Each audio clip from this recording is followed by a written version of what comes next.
Okay, looks like we're going. We'll get people piling in here. And by the way, I'll have the file that you can put on your channel later.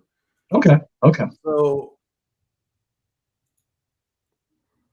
So do we want to begin with, I mean, especially because at this point, you guys are on my stream as well. So, maybe take an opportunity to go ahead and introduce yourselves. Obviously, most of my people know who Johnny is. So let's start with Stock Market Steve. Okay. Tell my audience who you are and what you're about and where they can check you out. Okay. Yeah. My name is Stock Market Steve. I'm running 2 channels independently. One I just started a couple of days ago called Stock Market Steve, which teaches about stock market investing and financial freedom and things leading up to your security financially and freeing yourself of the rat race. And my major channel that a lot of people know me from is Dynamic Reason.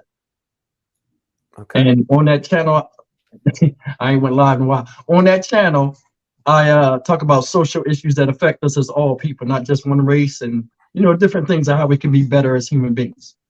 Good. So check it out. It's called Dynamic Reason. All right. And I guess, Johnny, do you want to go ahead and give an intro? Like I said, I think most of my audience knows who you are, but you never know. right. Okay. So just as a note, I'm getting a major echo here. So I'm going to have to fix that. So Neil, Okay. can you take over the slot and talk about this topic Sure. tonight till I fix this?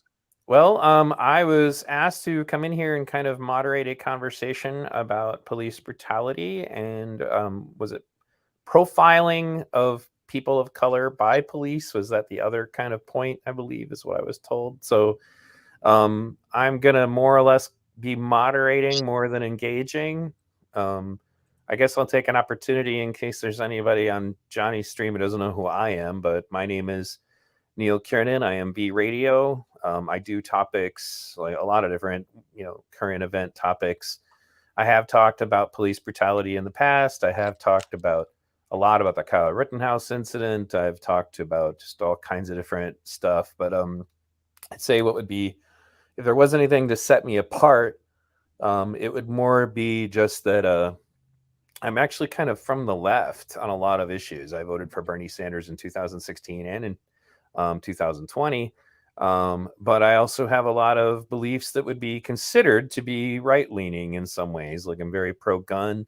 My audience is made up of a very diverse set of opinions, would be the way I would put it. And as a consequence, my Discord is the same way.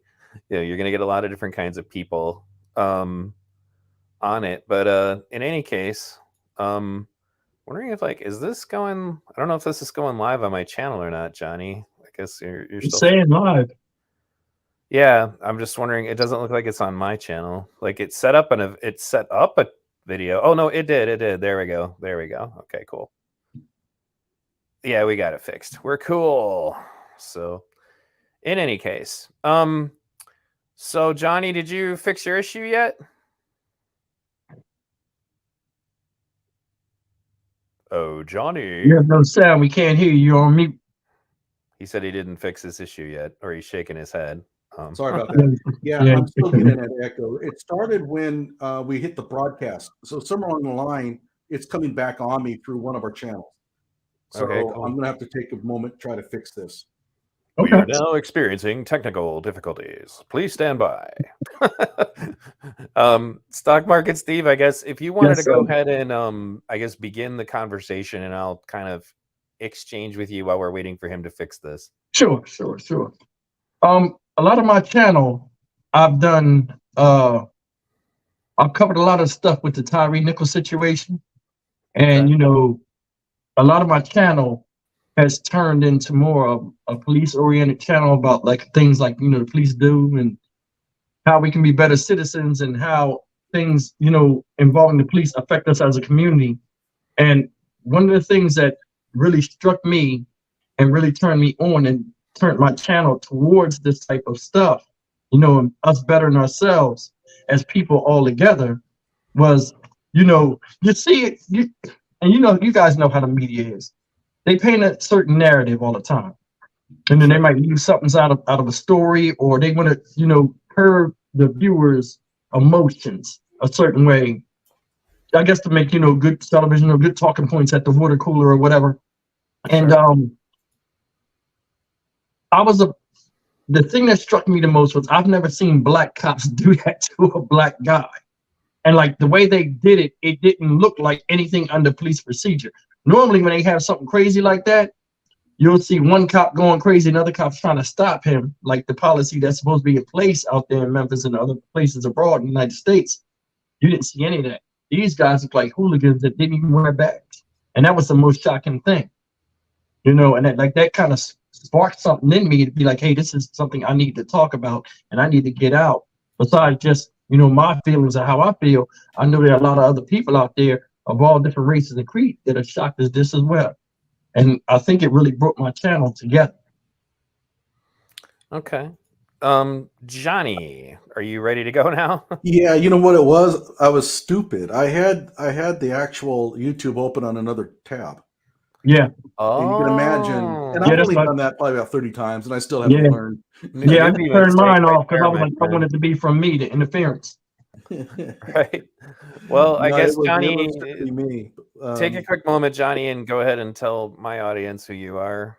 Okay. I'm Johnny Walker Dredd. I've had my channel for, I can almost guarantee you it was about a month before the Kenosha shooting. So they've been like June 2020 or something. And initially I was interested mostly in the sovereign citizen deal. I was also doing some work on the police brutality side, just uncovering, fact from fiction on some of the shootings and things like that. And then the Kenosha shootings happened, and I shifted over my focus. And I'm getting, browser has lost connection to your, okay. I don't know if I'm still coming in okay. I hear you. We can't see you. We can hear you, but we can't see you. Okay. That's okay. I can fix that. At least you can hear me. And believe me, the viewers are out there very thankful. Like, yeah, thanks. But once the Kenosha shootings happened, I shifted over my interest towards those areas. And it's one of the most complicated events that I've ever came across. And so it chewed up all my time. I ended up with around 300, probably almost 400 videos on just the Kenosha shootings. And had a whole bunch of the witnesses on my show. Yeah. And Neil has also been very heavily involved in that. And that's kind of died down a little bit now. So I've kind of shifted my focus back towards some of the more recent police, let's say, interactions. And I covered the Tyree Nichols case, not thoroughly, but I had a few videos on that. So that's what I've been kind of working on lately. All right. So I guess because I was kind of asked to come on to this and talk between you guys, maybe you guys should kind of give an idea, just give an idea to the audience about what led you to have this conversation, and perhaps what your point of contentions are. Points of contention. Not point of contention. I'm not sure we have a point of contention yet. Yeah. We'll get that tonight. I don't. I mean, we might disagree on some things. I don't know what they are, but I mean, we'll just roll this thing and see how it goes. I was looking for updates on the Tyree Nichols case, and I came across Steve's channel, and I'm watching it, and I'm thinking, because let's face it, once an event like this happens, you end up with a whole splurge of these kind of takes on it, and they all tend to be pretty much on one side of the spectrum. Yeah. But then I was listening to him, and I'm thinking, well, wait a minute, no, this is pretty reasonable. And then what was your take on Preston Hemphill when you said, he didn't commit any crimes, so you can't convict him? And I'm thinking, finally, somebody sees it. Like, yeah, you may not like the guy, you may think he was done dirty, but if you're going to charge him with the crime, he has to commit a crime. And that comes down to what the statutes say. And let's face it, I can't see how he committed any crime. So that's the reason why I thought this would be a good person to get together with to talk about these issues. Go ahead. Yeah, well, go ahead, Steve. Johnny, this is the thing about the whole situation with Preston Hemphill. He was a part of the Scorpion Unit. Now, the Scorpion Unit has a bad reputation of brutalizing people and all that stuff. He's no different.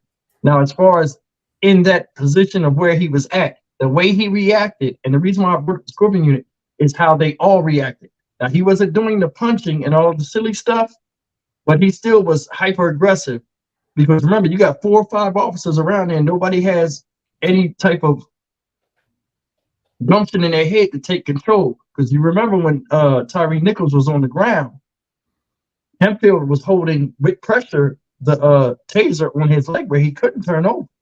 And if you look at, because I've seen the video over 100 times, if you look at the video, he said, "I can't roll over, you're on my leg." And you got these other mindless idiots over there, one person pulling them one way, one person pulling them another way. It's a whole bunch of confusion. I think they told him 70 times to roll over on his back. You know, what can you do? I've been in those situations where it's just bedlam and people are grabbing on you and pulling you different ways, and everybody's not working in unison to apprehend someone. Is he guilty of the crime of killing Tyree Nichols? No, he was only at the first stop, and I think him being at the first stop saved him. The other thing is, as far as him, he was doing his policing, but he was doing it aggressively. Now, should he be charged? Now, this is the debate I have with a lot of my viewers. Should he be charged like the rest of them should be charged? I say no, because he was just doing what he was allowed to do in the Scorpion team. They all were doing at the first stop. If he went to the second stop and he stood there and didn't do anything and watched them do that, then it's a different story. But that's my take on him. He tased them, all of this stuff. It is what it is. But I mean, as far as him going to prison and no, I mean, I made videos where I spoke about that because, you know, things go through your mind, emotions. But looking back at it and letting the dust settle, now he should have got suspended or he should have got some type of reprimand instead of him resigning like he did. Yeah, I mean, there was a few things he did do. I wasn't aware of the holding down the leg thing. Yeah, you got to watch it. See, the issue is that you're right. It was just extremely uncoordinated. I'm not sure any one individual there at the first stop was doing anything necessarily way out of bounds. It was just that their uncoordination kind of coalesced to make it almost impossible for him to, let's say, do as they're telling. It's the same thing when you have a whole bunch of confusing orders. You have 4 cops all yelling orders at you, and they're all saying different things. And I know that some officer has to take charge and say, "Look, I'm the lead. I'm the one giving orders here. The rest of you all shut up." That often doesn't happen. The one thing that what he got in trouble for primarily, I forget the handcuffs. I don't know why anybody cared about that, but it's like some were saying, "What kind of sexual perversions does he have?" I mean, come on, right? Yeah. Because the regular police handcuffs that they give him would not work for that. So you had all kinds of crazy stuff there. But the thing about it was, as Tyree was running from the scene, Hemphill tried to tase him. Now, in some areas of the country, you can do that.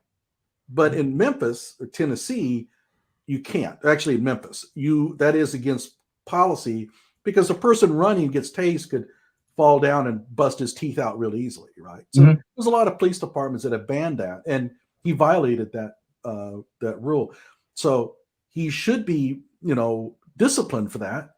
But I have a feeling that if you fired every cop that did something on that order, you're not going to have any police officers. Yeah, that's true. In Memphis. That's true. And on the line of that, I caught flack over this.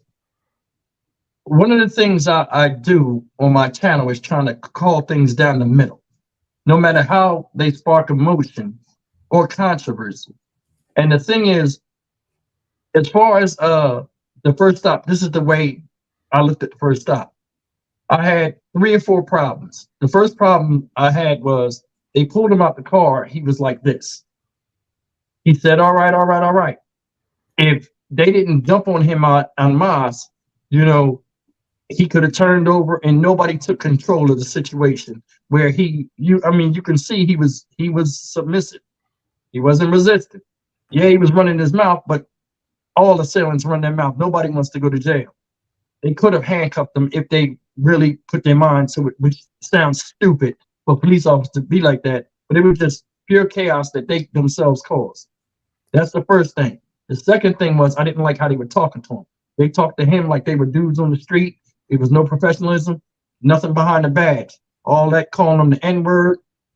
And, saying they'll F them up and stuff like that. You know, I'm not trying to curse on your show, but it was very unprofessional. And I had a big problem with that. And, you know, that right there, a lot of people don't want to bring up race. If that was a white guy in a business suit, in a Ferrari or in a nice car, they would not have talked to him like that. And that's the thing we got to really put out in the forefront. A lot of people pick and choose who they talk to and who they don't talk to. Me personally, I don't know if you read my channel. I just got back from Memphis. I went to Stop One. I've seen it. Oh, I you was were there? there. Wow. Yeah, I was there. That's why I told you that we had to wait on this. I just got back last Sunday. I went last week for 5 days. I went to the scene. I recorded everything. I showed how he disappeared and got away. Remember when he took off and went down when Hempfield tased him, he took off and they were right behind him. Then like he just appeared, he disappeared into the darkness. I found out where he did. It was a hidden trail back there. I walked the trail. I took all my viewers with me and opened up I unlocked a whole lot of questions that a lot of people had. I was the first person that had intel in Memphis, you know, about there's no girl involved. And there's no, I shot a lot of the myths down. Once I did that video, a lot of videos stopped coming out on Tyree Nichols. And I didn't realize what was happening. Like I've got over 70 videos on Tyree Nichols. I got more videos on Tyree Nichols and the situation between the Scorpion 5, which I call them, than anybody. And what's crazy is people look at me like I'm an expert. I'm like, I'm in Houston, Texas. You know what I'm saying? I mean, I've just really studied it because, I mean, it just was appalling to me. And I just think it changed in order, and I'm going to use my platform for that. But that's the second thing. I ramble like, give me, you got to work with me. Keep going. So real quick, well, go ahead and finish what you were saying, and then let me know, and because there was something else. The third thing I had a problem with at the thing was how they were threatening. You know, we'll break your arm and we'll do all of this stuff. I'm not feeling that at all. Now, him running away and getting tased, now you said that was illegal and things like that. Me, that so much wasn't my problem. My problem was when he ran, he said, I hope they stomp his ass. Now, if he said that normally, and they just arrested him at scene 2, and I want you guys to see if you feel me on this, that comment wouldn't have meant nothing. But the way that happened, and then what happened to him, it vilified Hempfield. Mm-hmm. You guys agree or disagree? Neil, I'm getting somebody trying to add in from your page. Are you doing something? Yeah, it's actually me trying to share my screen with you. I figured we'd play the New York Times. I see. I'm sorry. Okay. Yeah, go ahead. So let me go ahead and push play on this. It's not going to be porn, is it? No. It's relevant to what we're talking about. Sorry to disappoint you. And this is when they roll up on him the first time, right? This is Hempfield getting out the car from his can. And you see him snatch him, right? Mm-hmm. Watch. Oh, they skipped it. Now look at it. See the guys with the knee up there? Now see Hempfield's leg putting pressure on his leg? But they got the thing in the way. Yeah, he's putting pressure on his leg and he's saying he'll tase him. He couldn't turn over. That was the point where he's telling, hey, I can't turn over. Now this is when he got up. The reason why he got away when they shot him, he had that puffy coat on and the things hit the coat. Now watch, see him running, right? Now I stood right on that same corner. This is when they caught him. Now I went to that spot too. You know, now see how big it looks? How like it looks like it's really wide. Now the people that you see hitting him are Tredarius Bean and Justin Hill. Emmett Martin is the one whose body cam is being shown, and he's the one that's spraying the mace. See him? That's Emmett Martin. Mm-hmm. Now look, at that time they could have handcuffed him. See, it's a lot of crazy. That right there is Demetrius Hill kicking his face. The one beating him is Desmond Mills Jr., the fat one, the bald head dude. Now he's the one. Also, they said, you know, from in the Memphis PD, he's the one, and Emmett Martin are the ones that are in the least trouble. Because all Martin did was spray the mace, and Desmond Mills, the fat guy, is the one that was batoning him, which is all in quote unquote Memphis police protocol. So both of them are the ones that have the best chance of not facing a lot of prison time. So, you know, when you deal with these type of cases, because it's high profile and people want justice, sometimes people get screwed. So I'm very interested. Like I'm working on getting the press pass now. I will be down there for the trial, all 5 of the trials. Well, that's awesome. They've all been charged though with murder, right? Yes, right now. But May 1st, I think, is when some of the charges will get dropped and they'll have their discovery.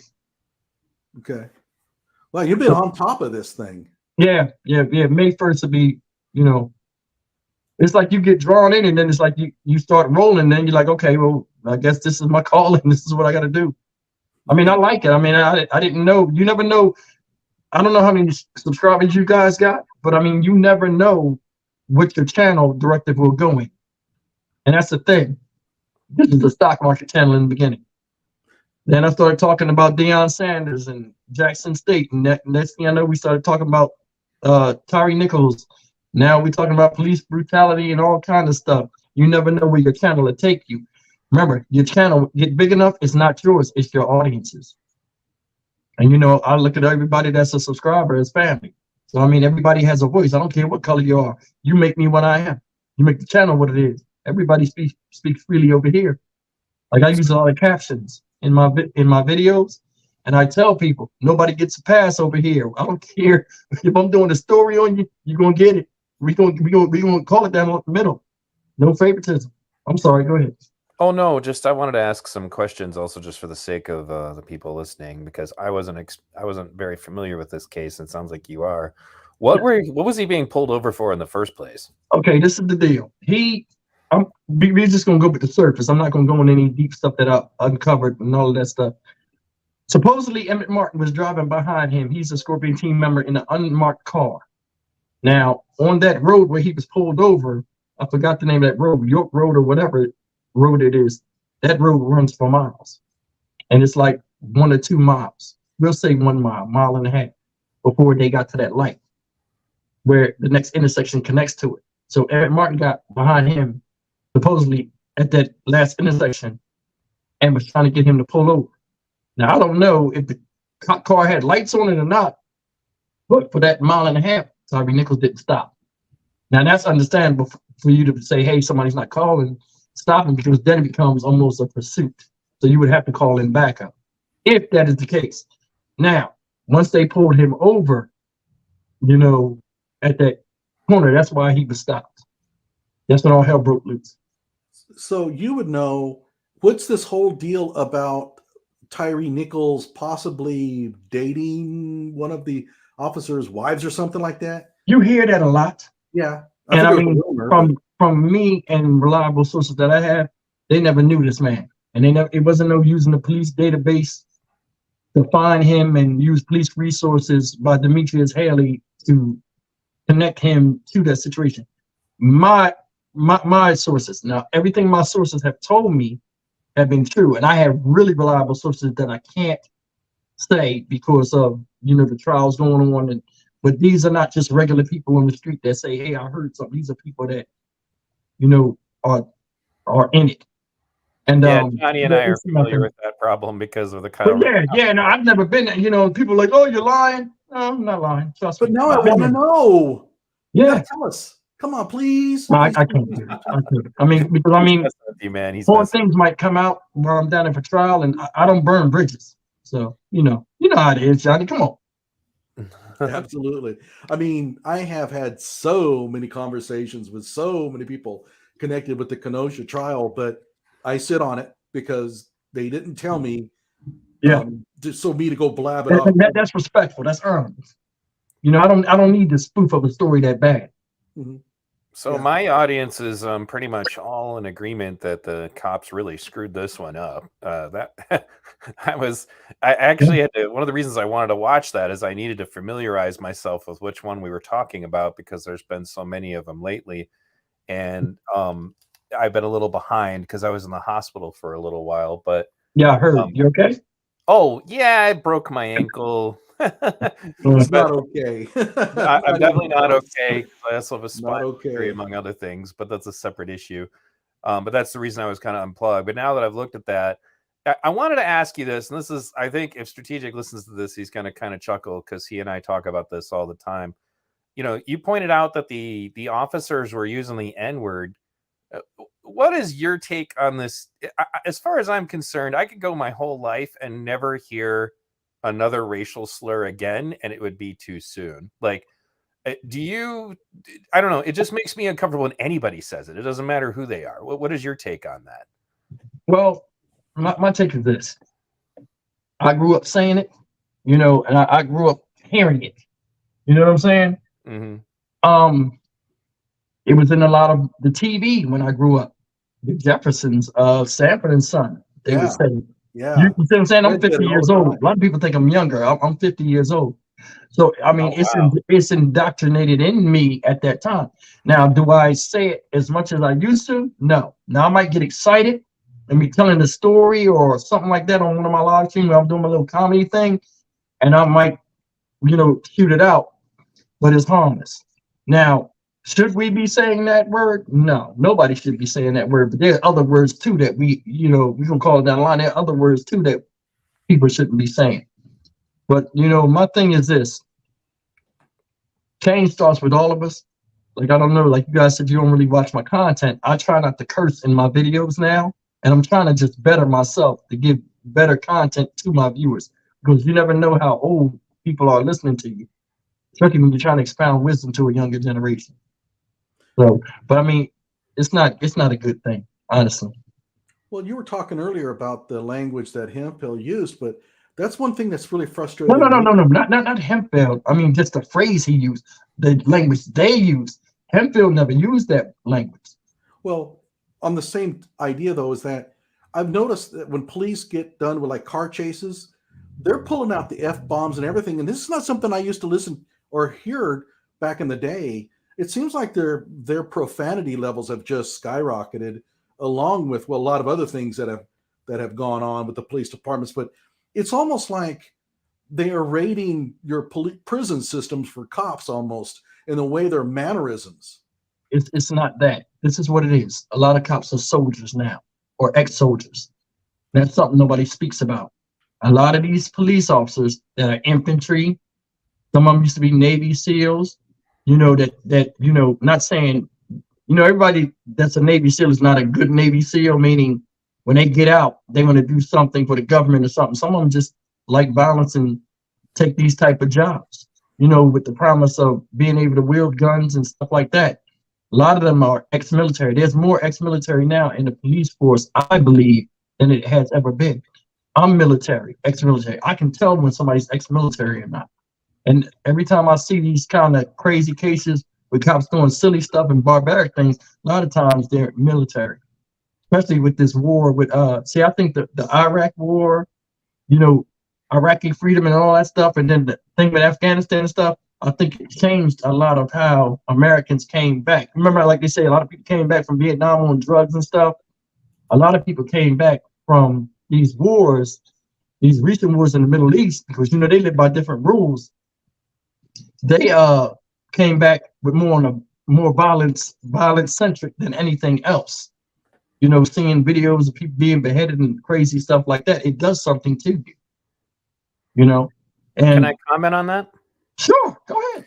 So I was watching two different Joe Rogan podcasts come to mind when we discuss policing, and one of them was he interviewed a woman who is a police psychologist, and she kind of brought up the fact that after your body has adapted to a certain level of adrenaline, it's really hard for you to go back to normal life. That's the reason why so many of them just re-enlist.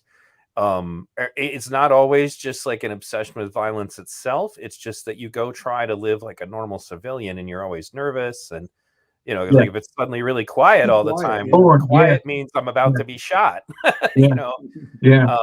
And it's a situation also that becomes more of a problem when we are short on police, because that means that we're overworking the ones that we have. And so now they're even more exposed to it. And it's a situation. People tend to forget that just a job like that is going to take a serious toll on any human being who does it. Yeah, I'll speak about that. Go ahead. Go ahead. Yeah, I speak about that on my channel too. Like, you know, I'm not going to just vilify police officers, you know, because I mean, police officers, you see them save children in pools, you see them jump in lakes with alligators to pull people out. You know, you see people, police officers doing a lot of noble things. I'm not going to vilify the whole the police department in any city just because of a few people that get caught on tape. Now, I'm going to be honest with you guys, and I say this on my channel, so there's no hiding this.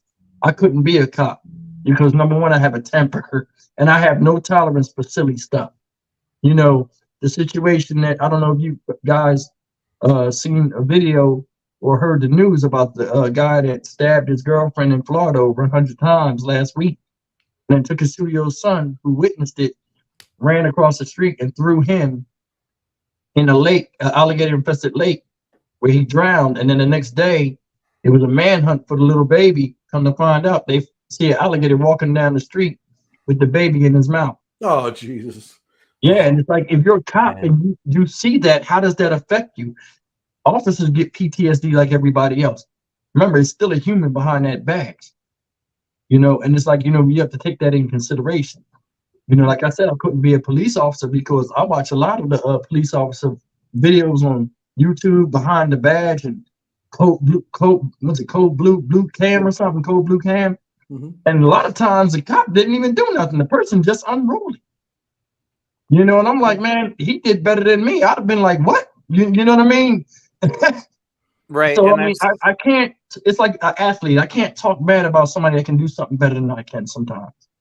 Well, that's another thing that I think that people don't really take into account is like what the day-to-day life is like, because for every bad shooting, for every shooting that wasn't justified, there's hundreds of them that were.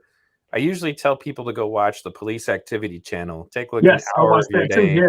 Yeah. Because they show the bad shootings and the good shootings. Yeah. And not that any shooting is good in the perspective of we would prefer that it wasn't necessary, but at the same time, you know, there are situations where it's completely justified. And then you start to understand, like, one that always sticks out in my mind was this guy who was on a bus and he had OD'd. And so they gave him, what is it called? Narcan, I think it is, to try to bring him back around. And they sat there and buttered this guy up. Were so sweet and nice to him. Like, hey, we really need to take you to the hospital, man, because that stuff wears off and then you're going to die. Yeah. And this guy was real nervous and he didn't want them to search him. They asked very politely the whole time. They were just treating this guy like he was a patient that they were trying to help. And he ended up pulling out a pistol and shooting an innocent fireman to death, you know, and then shot a woman, you know, and shot at the police. And the thing is that the races of everybody involved would have colored anybody's interpretation of that with the way that we currently talk about policing, because the individual in question was black, the cops were white, the fireman was white, but like I had to add all of those details. And you think about how did we think about what I just said before I brought the races into the conversation, right? It was like, well, geez, what a piece of crap. He shot a fireman, an innocent fireman who saved his life. The firemen don't even carry guns. You know, then it's like, well, then we put the races into it. And now all of a sudden, because of the stupid way the politics of this works, now all of a sudden we have to have a different conversation, even though the facts of the situation haven't really changed. And I think that's BS. You know what I'm saying? I mean, a person, how can I say this? I'm trying to say it a certain way. A lot of times people will call racism or say somebody's a Karen or say something like that just because they don't have the words to express the true meaning of what they see. A lot of people throw the R word out there like it's crazy, you know, like it's nothing. And a lot of times it's not even that. My thing is this: if me and Johnny get into an argument in a Walmart parking lot over a parking spot, there'll be some idiot recording that, right? And saying, "Oh, racist white guy fights black man over the ass of the other one." It's the silliest stuff. And it's like I try to stay away from that on my channel unless I blatantly see it, and then I will call it out. But I really don't be like, "Oh, this is racism." This is because there's a big difference between prejudice and racism, and a lot of people don't even know that. Everybody has prejudice. Everybody. I'm guilty of that. You guys are guilty of that. There are no angels. You know, I give you a perfect example. I have different type of clients. Now they come from different countries are synonymous with bartering and things like that. So if I meet a certain client from a certain country, I already know I'm in for a fight. So I'm ready to, you know, you're already prejudging from knowing from your past. There's nothing wrong with having a prejudice. Now, an extreme prejudice where you just blame everybody for something with somebody else, that's the issue. But I mean, we all have knowledge, we all have wisdom, and then we have an understanding of how we deal with certain people because of the culture that they come from. And that's just, I feel that's just being respectful. But I mean, for somebody to sit up here and say, I'm not prejudiced, and no, stop it. Learn, understand what these words mean, and then, you know, that makes sense to you guys? No, it absolutely does. And when you bring up the culture thing, like, I grew up in the ghetto, so like I saw it up close and personal, Yeah. maybe in ways that not everybody does. And the culture is a huge aspect of it. And that's something Strategic talks about all the time is there is a culture, and I want to make it clear, it's not even the race, it's the culture that goes on there. It encourages it of everybody who lives there, regardless of Yeah. what color their Very skin. good. Very good point. Very good point. You know, Yeah, and that's, I mean, like one of the things about the movie Gran Torino with Clint Eastwood was that you Yes. see the Asian Yeah, gang. that was good. I liked it. Yeah. But the point is that those gang members acted just like anyone else in the ghetto, and they were all Mhm. Hmong. They weren't black. Yeah. They weren't Hispanic. Yep. You know, and I remember that was that there were Hispanic gangs, Asian gangs. You know, like there weren't any white gangs because there wasn't Yeah. very many white people in the ghetto, but there were, Yeah. but white people would join gangs. You know, so. Yeah.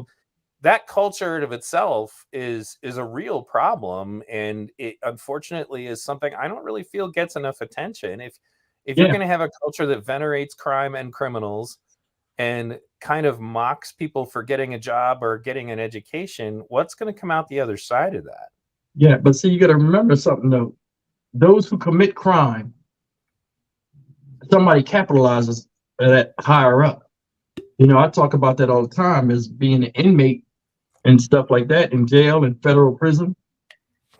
We make the people make somebody out there is making money off of us, just us sitting here. I'll tell you a story. You got time for a quick story? Sure. This is when you know the system's crazy. I graduated in 1991 from a high school in New Jersey. Went right to college, right? I get locked up. I'm like 30, 20, no, I was 30 when I was in federal prison. They made me take the GED. I said, I got a college diploma, and I was in federal prison in the same state of New Jersey. I said, all you got to do is, and they have this little form that you fill out that they go and contact your school. I said, my records are there. I'll fill out the form, right?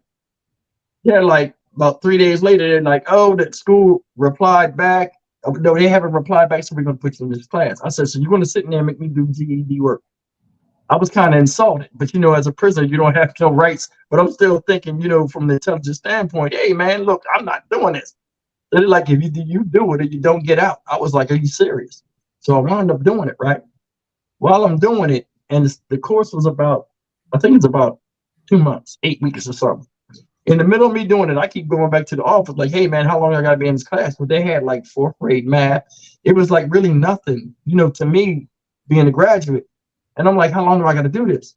Come to find out, they were getting $250 per inmate. And they were putting everybody in the GED class. Even people with college degrees had to go. And I was like, this is a grand hustle. And like, I went through it. Then come to find out, they made me go through it again. Oh, we lost your paperwork. I said, man, I don't know who they're paying, but somebody's making a killing off of people being locked up. And that was my first and last time going. I said, this ain't for me. So Johnny, you haven't really said much, man. Well, I was going to ask you, Neil, that the Micaiah Bryant case was the one that sort of did it for me. I'm like, yeah, you know what I'm talking about there, Neil? That's the one where the girl was literally in the process of stabbing a girl, and the cop put her down. Yeah, and then the That's whole the big universe girl. got mad. Yeah, she's really big and yeah, big girl. Yeah, and they was outside, and she was on top of it. Yeah, and the cop shot her in the head. Yeah, I remember that.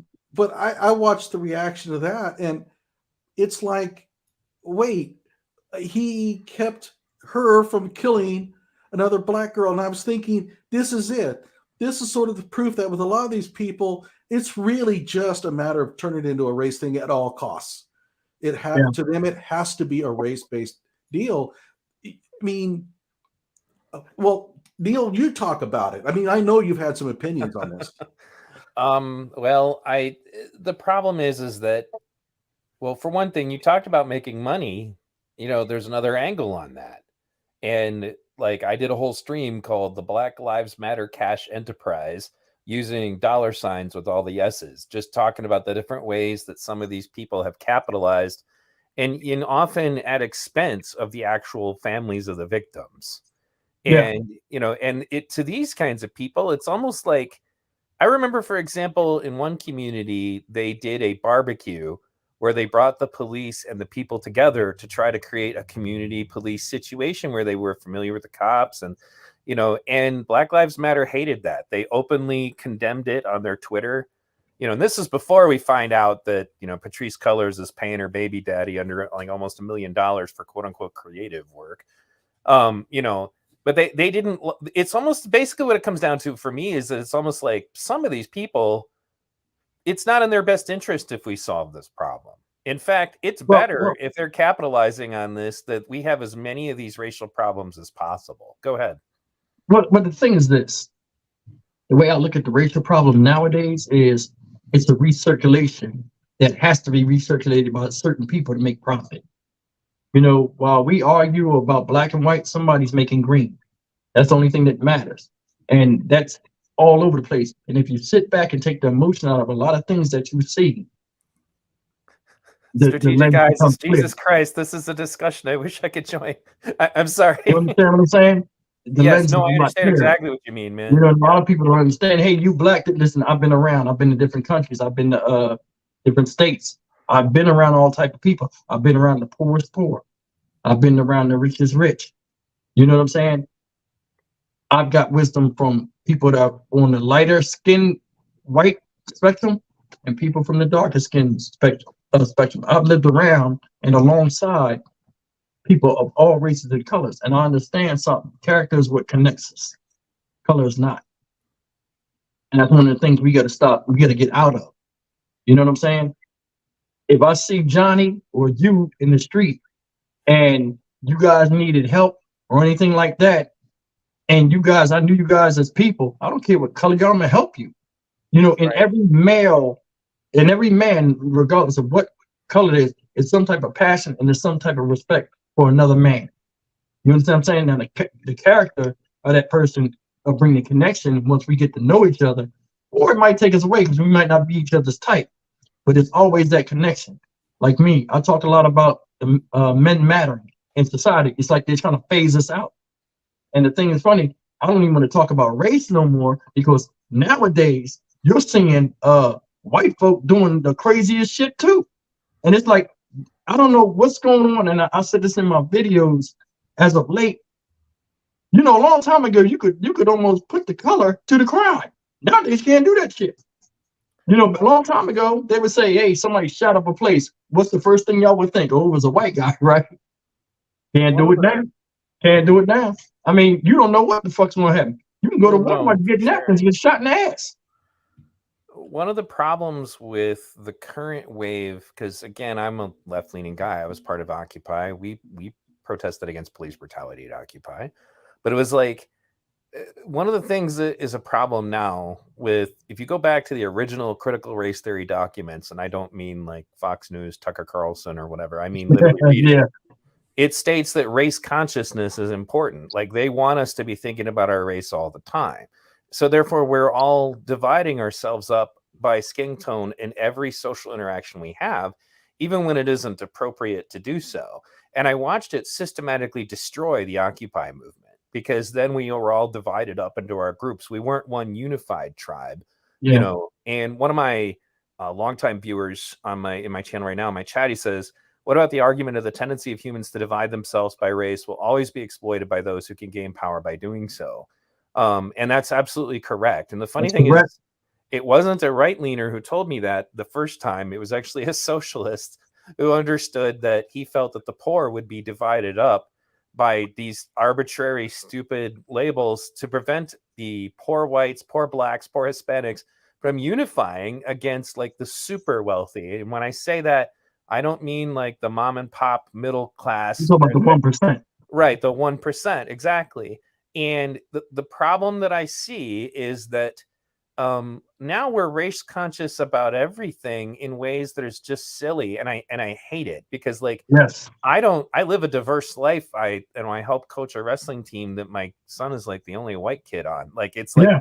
but then you talk to these people about these stupid ideas, and then all of a sudden I go talk to my friends, and then the conversation, I have to like literally tune that crap out of my head. It's like, no, I just want to talk to my friend Ben. I don't want to be thinking about what color he is. That's bullshit. Pardon my French. It's like, but it infects your head. That's I did a video specifically about what science says about this. Science says that, if the three of us say we live together for a long time, then our brains are going to treat each other like we're all the same tribe, right? Yeah. If we introduce this notion of, first of all, attacking somebody's group will tend to create a defensive and then counter reaction. So what's the first thing that comes out of their heads? If you say something bad about black people, then the black people are going to say, well, what about white people? Or what about Asian people? Or what about, like depending on what the race is, so it literally just creates more of it. And I think that we used to understand that, and that's what when I interviewed Daryl Davis, I don't know if you've ever looked at any of his work, but he pointed out that the way that he brings white guys back from the Ku Klux Klan and pulls them out of that cult, he doesn't go up in their faces and tell them about how privileged they are, or some nonsense. He humanizes himself. He treats them very well, and then as a consequence, they start to realize, man, racism is kind of silly, isn't it? And then they just don't do it anymore. And that's effective. So anyway, I won't soapbox too much more. But but I mean, they made better. That makes sense. Go ahead, John. There's a movie called Matawan. I don't know if you guys have watched it. It's about the coal miner strike back in the 1920s. And primarily the miners were blacks and Italians. And they wanted to form a union, but the Italians didn't want blacks in there to join with them. Yeah. And the union organizers said, look, if we don't come together, then all we have done is just create a club, not a union. Nowadays, it would be Black Lives Matter in there trying to divide them up, saying, oh, no, we don't want them people joining us. And that's what's kind of crazy about it, because it's almost the same scenario. Who wins? It's the union. I mean, not the union. I'm sorry, the miners. Try it, the mining company. Damn, the company, the 1%ers who own the mine. Yeah, the 1%er who owns the company loves this division. I mean, that's how you break. Yeah, because I mean, they need jobs. As long as there's confusion, they're still going to need that job, and it still benefits them. That's the thing, man. I mean, chaos and division is very profitable in society. Remember, we're in a capitalistic society. Somebody will capitalize off of that. See, BLM basically is driven by an economic. Let's face it, they're Marxists. They don't want the racism problem solved because they can't worm their way into the economic structure of the United States if everybody's happy. They need, for a revolution to happen for them, they need conflict and chaos. Yeah. So they don't want these problems solved. Not at all. It would drive them crazy if everybody got along. I think before we go too much further away from the Italian thing, I'm Irish, and one of the things that I learned growing up was that Irish and Italian people used to be at each other's throats. Hell yeah, I remember that. That's in the 20s. Well, yeah, and beyond it, I remember. You could go back even further, like when my kids finally wanted to learn what racism was, because they've been raised in diverse environments. They were like confused by the notion that anybody would ever think that someone's skin color was relevant, because their boxing coach was black. Half of the boxing team was black, Hispanic, Asian. Like boxing gyms can be very diverse. So the whole notion of them that somebody of a different skin color was different was silly. So I had them watch Gangs of New York, which goes all the way That's back a good movie, yeah. The colonial times. There's no people of color in that movie, but there's plenty of racism. It's like the Irish people were the Mexicans coming to steal the jobs. Yeah, but see, that's something that I didn't mean to interrupt you. That's something that's been prevalent in American history forever. And that's something a lot of people don't remember. Remember, they used to always say the Irish would be drunk. They didn't want to hire the Irish because they'd be drunk on the job, or they didn't want to hire the Italians because they were greasy and all of that, you know, that negative stuff. Sure. It's always been racist, and everybody has had terms in this being exploited. And that's one of the things. When I went out of the country different times, people never referred to me as somebody as black or white. And it took me a while to figure that out. They would always call me by my country of origin, American, hey, American. And that's how they would treat you. You know what I'm saying? Yeah. And that was one of the shockingest things, like, you know, because where was I at? I was in the oil rig. I worked in the oil rig industry for a while. And I was in the North Sea. You know what I'm saying? And they had Russians and Ethiopians and all that on the thing. And they just got along like it was crazy. And they kept saying, you know, I would talk to people and I was saying, refers to, you know, over here we'll talk about somebody and I might be telling a story and I'll try to give a description. I'll say he was a white guy or he was a black guy or he was a Spanish guy. And they would be like, why do you say that? And I'm like, what are you talking about? I'm trying to tell you what they look like. And they're like, you know, was he American? Yeah. And they would say, oh, just say he was American. And it clicked in me. I was like, you know, in America, we're the only ones that do that. It's the same thing with the Irish versus the that blew my Italian. mind. When I was in Ireland and I talked to them about that, they didn't even know what I was talking about because that didn't happen in Ireland. It happened in the United States. Yeah. So like they don't have any reason to dislike Italians in Ireland. They probably don't see them. Like, you know, like so to them they were confused. Like, wait, what do you mean? Like, what happened? You know, like they don't even talk about it over there. Yeah, a lot of times it's an American problem. It's not an Irish thing at that point. Yeah, America has its own issues.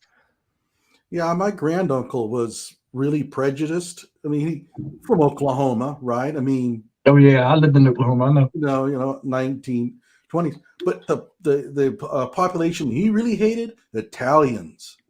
But if you go into McAllister area in Oklahoma, very large Italian communities. Well, there was mines there, coal, and so Italians competed with everybody else for jobs, and there was a lot of conflict between the two. So, you know, it's well, I'll go ahead and stop with that. Is this more communist view of the left? This man was normal.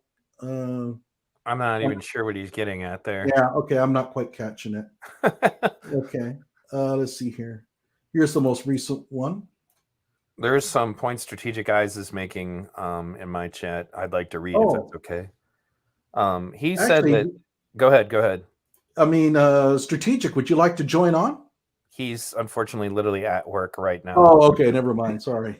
God, I wish he was here. You guys, I know he would. He said he's like, Jesus Christ, this is a conversation I wish I was part of, is what he said in the chat. You know, but he said that people need to read the original Black Lives Matter mission statement, and he said that, you know, it was about destroying the traditional family, minimizing the role of men in socialism. Yes, I heard that too.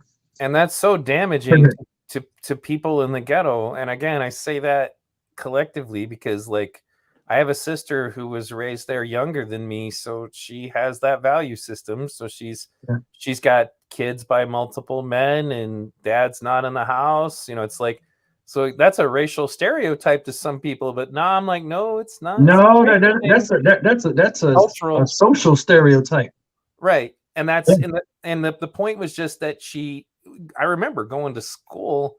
And all the girls wanted to date gangbangers and all the boys wanted to be them. And then the boys were encouraged to be players, you know, and that meant having as many girls as possible was some kind of expression of your manhood. Your manhood, yeah. You know, and what does that do? Well, it destroys the family. Yeah. And that's going to create more poverty to anybody who lives there. Yeah. Yeah. You know, and the thing about that, it seems like men and women have this thing where we gravitate to things opposite of who we are. And that's just something I think that was around since the beginning of time, and something that'll always be around. But you can like what you like. But I mean, when you start to get to where you love it and you know it's bad for you, that's when we have all these different scenarios like we have. Yeah, a lot of women out there that know a guy is crazy or off his rocker, but they'll still deal with him because they feel as though they want to fix him. I can fix him. Or guys get women that they think, you know, need them, and they control them. It's just a weird dynamic in human nature. That's all.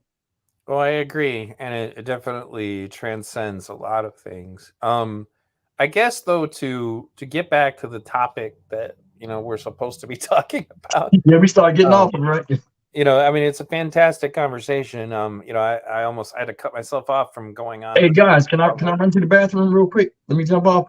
No, we Hey, don't I'd like allow to the get something bathroom on important. this stream, I'm man. gonna hit You the gotta cam. I'll be be right back. here. All right. Okay, cool. Give me like a few seconds. No, you're fine, man. Yep. I'll talk to Neil. We'll try to get along.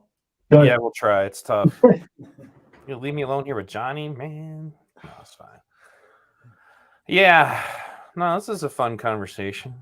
He's a really cool dude. I'm glad you guys. I'm glad you introduced me. I look forward to bringing him Yeah. on panels in the future. He's, and when I first invited him on, I thought that he would have a very distinct leftist angle from him, but he's actually more centrist than I expected. I mean, he's actually almost like you.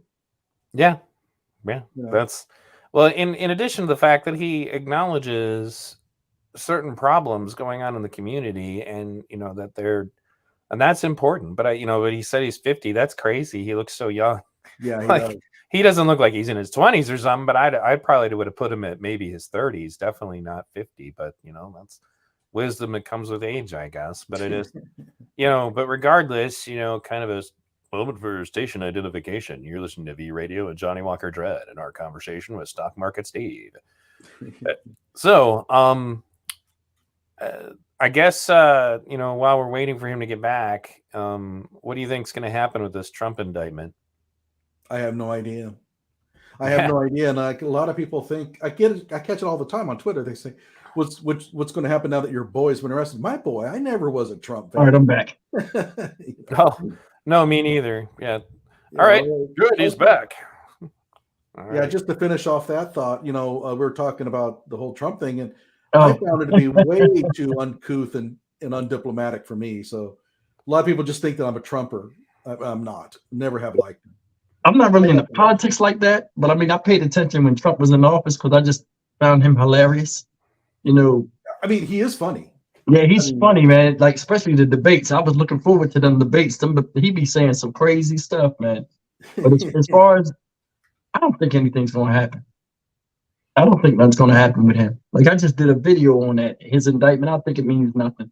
Well, I think that they're hoping that they can stick a felony on him so he can't run for office. I think. Yeah, and I also think they're trying to slow him down because the debates, because, the presidency's coming up, they're trying to slow him down.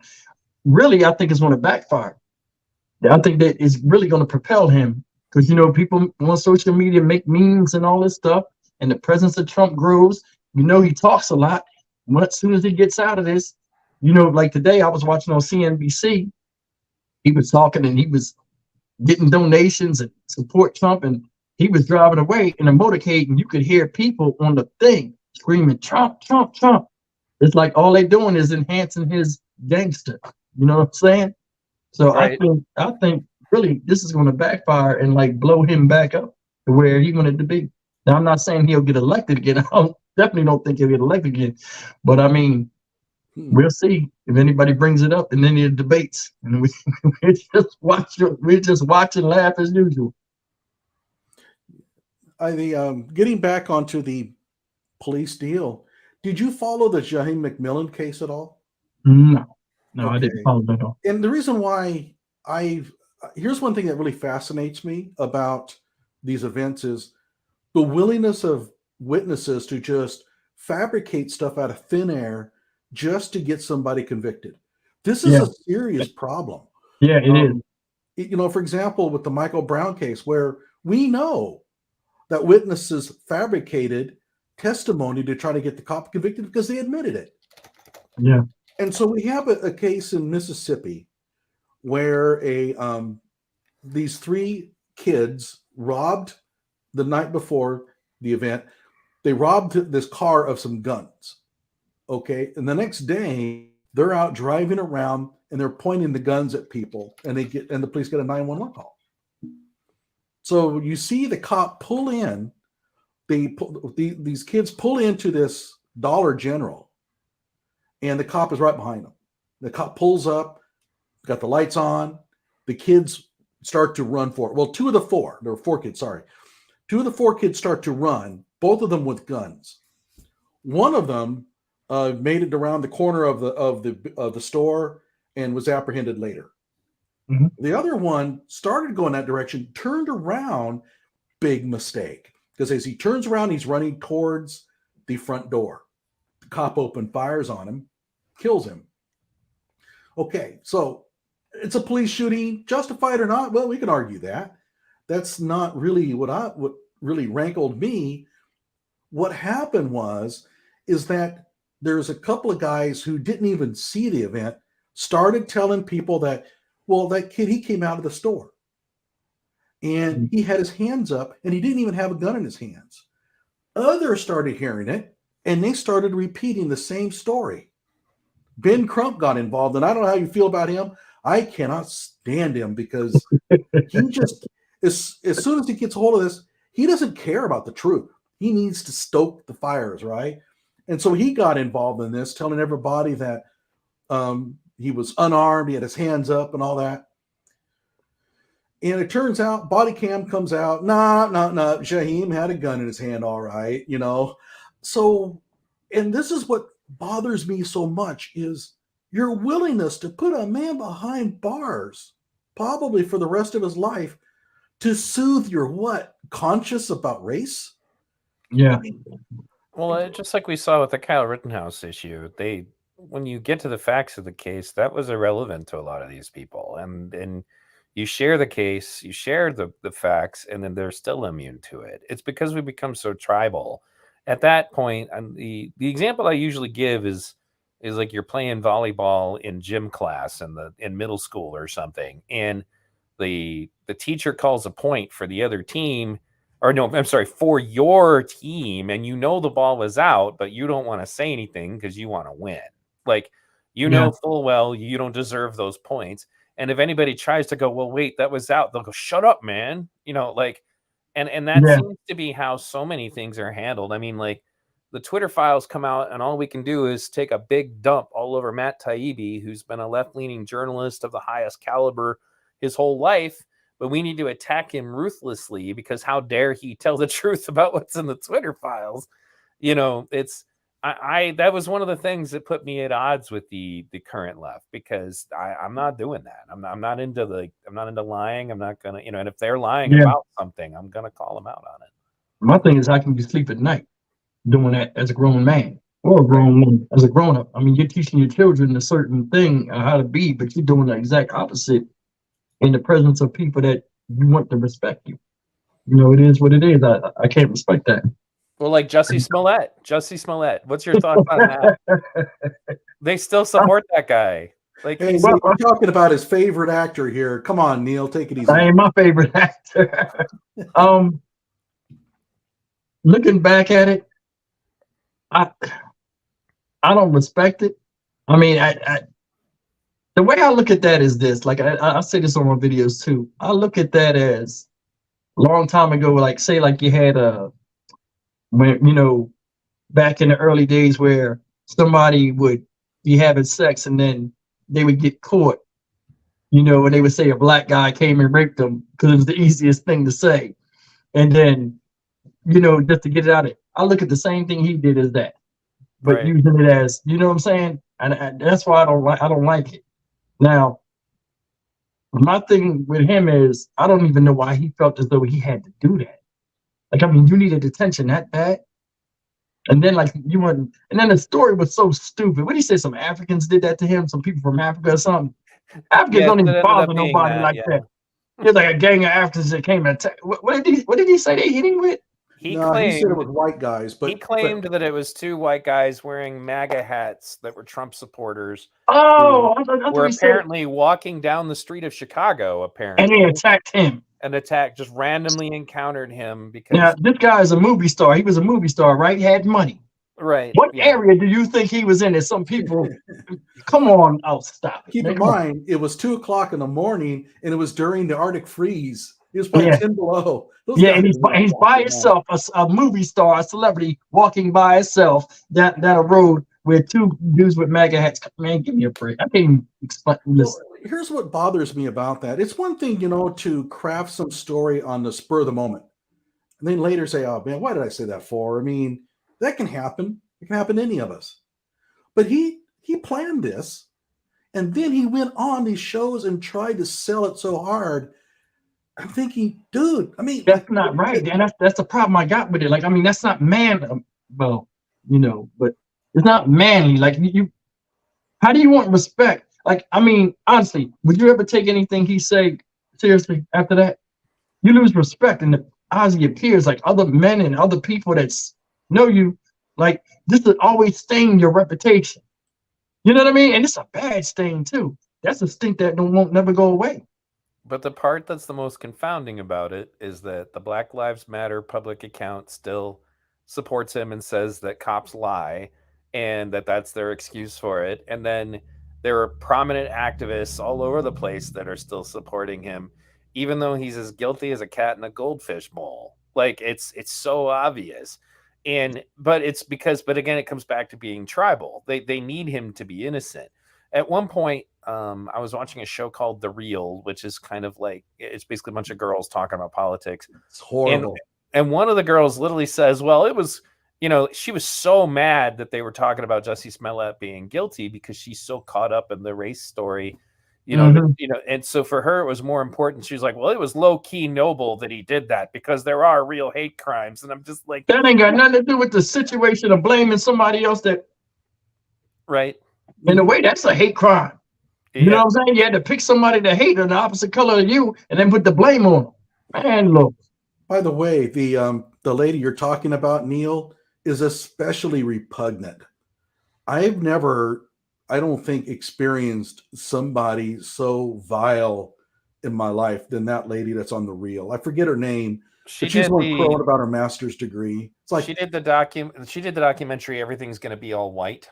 Like, that was her brainchild. And that's why I was like, it didn't surprise me. The thing is like, I think one of the things that people say, so for example, about the devil is the most powerful thing he ever did was convince everybody that he doesn't exist.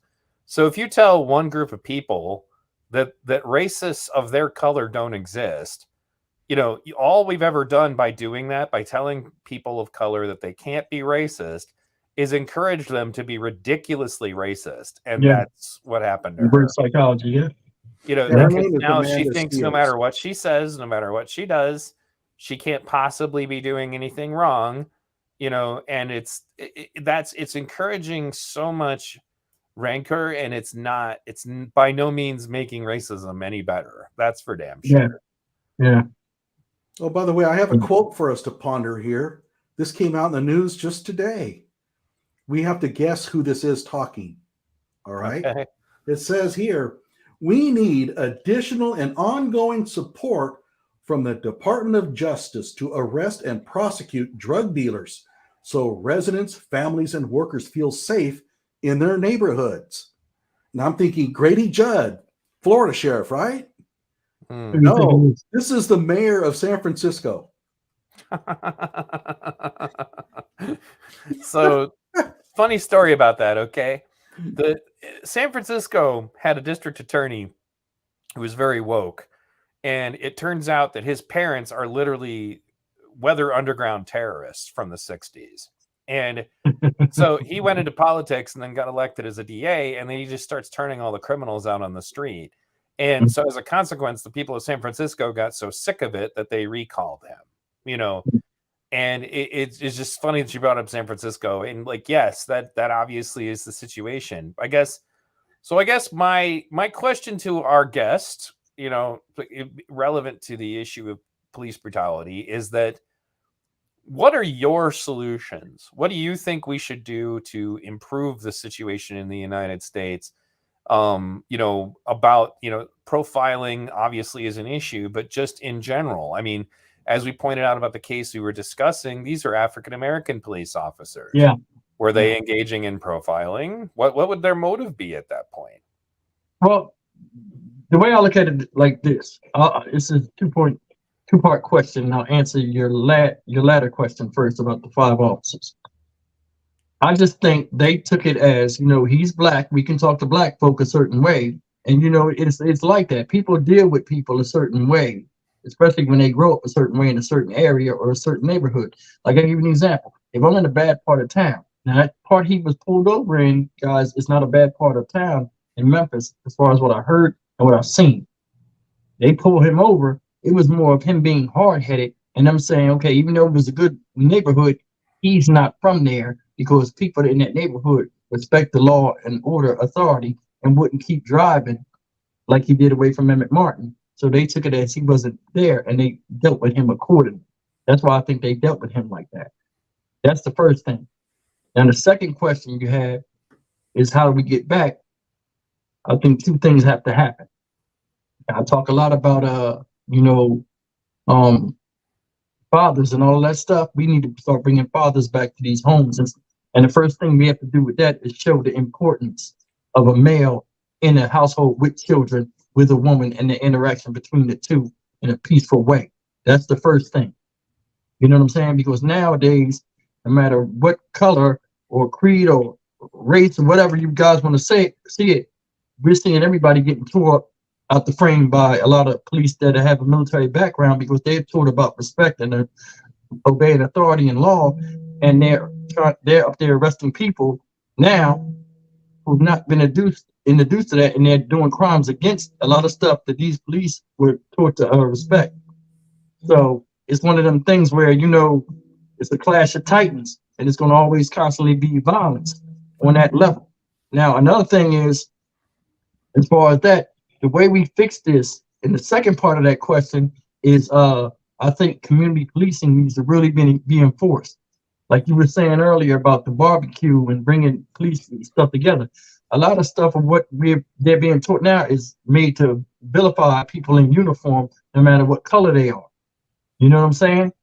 So, a long time ago, you got to remember, there's always going to be a common enemy, especially when there are organizations out here, whether they're supposed to be a righteous call or unrighteous call, they use this us versus them dynamic. And with this us versus them dynamic, we always have to have a common enemy. Misery always loves company. If they start going back to community policing, whereas you see the person behind the badge, and they're not coming in your neighborhood just to kick your ass or, arrest you, and you see them other than that, you see them as people communing with you around the same area that you're from, what happens? Dialogue starts to get established. Another thing that gets established is you start seeing the person behind the badge. They start to see you as a citizen.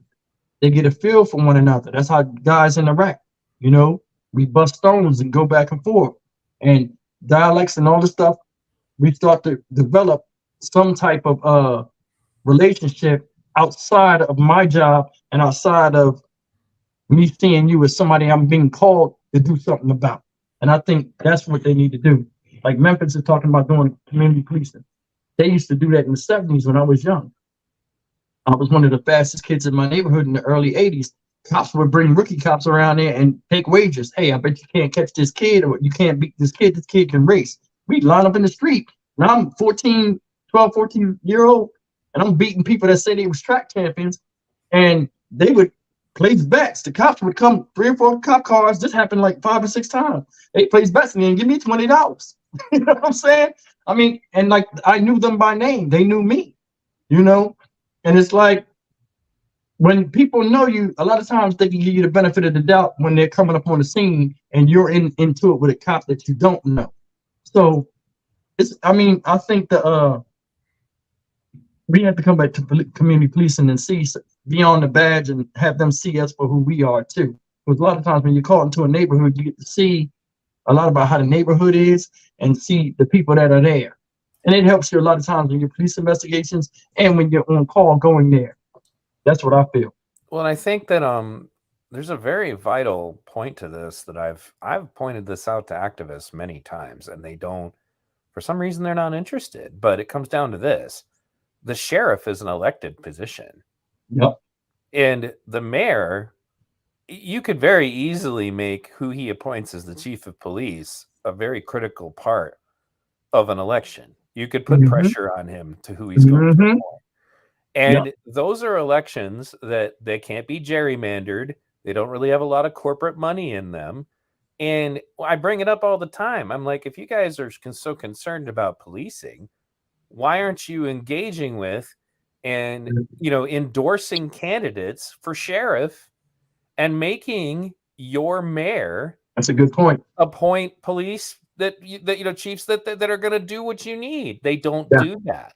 And instead, it's always interesting. I remember a video with an African-American policeman who was talking to Black Lives Matter activists, and he was having a good conversation with them, but he was talking about the community policing, and he looks at some of the angry, protesters who are starting to calm down because he's talking to them. He's like, well, why don't you come become policemen with me? Why don't you come help be part of the Too much solution? like right. It's too much like right. Well, and they always get quiet, like, well, I couldn't do that. And shut your mouth then, shit. You know what I'm saying? You know what's funny? I saw, I forgot what video it was on YouTube. It was a few years ago. And they had some people, I think they were from Black Lives Matter, and they were just going off, saying how bad the country was and how bad things were for Black folk. And they said, well, okay, well, what exactly do you want? In a nutshell, what do you want? They couldn't answer the question. They couldn't answer the question.